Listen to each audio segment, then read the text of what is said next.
Stéphanie est bibliothécaire archiviste de formation. Pendant 2 ans, elle met ses compétences au service de l'Église de Corée. Elle travaille dans un centre diocésain d'histoire de l'Église.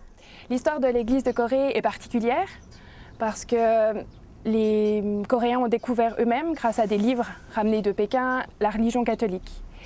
Et ils se sont tellement intéressés à cette philosophie qu'ils ont demandé à ce que des prêtres viennent leur administrer les sacrements.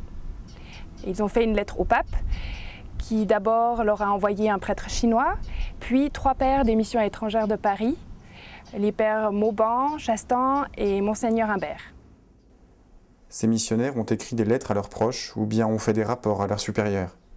Stéphanie étudie et décortique ces documents en latin et en français. Elle fait en quelque sorte un travail de recherche. Les pères missionnaires des missions étrangères de Paris ont une place très importante dans l'histoire de l'Église de Corée.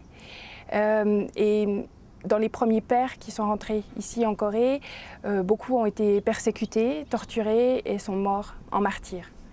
10 d'entre eux ont été canonisés par le pape Jean-Paul II ici à Séoul en 1984.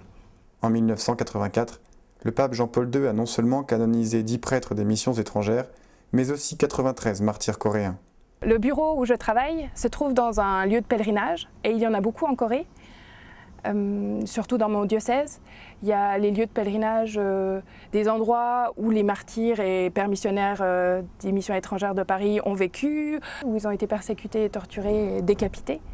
Et ici, où je suis, c'est Kusan Songji, c'est le lieu de pèlerinage de Kusan. C'est l'endroit où a vécu saint Antoine Kim. C'est pas le saint le plus connu de l'histoire de l'Église de Corée, mais c'est une vie exemplaire. Antoine Kim est particulièrement connu pour avoir accueilli le premier missionnaire français en Corée. C'était en 1836.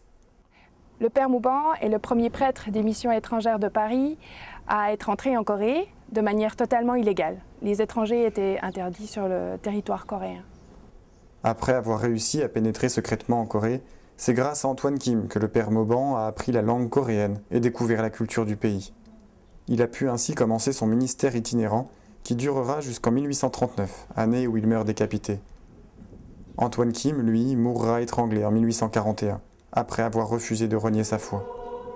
Pour Stéphanie, découvrir le témoignage de ces martyrs, qu'ils soient français ou coréens, est très formateur. L'exemple des chrétiens morts pour leur foi ne laisse pas indifférent, c'est certain.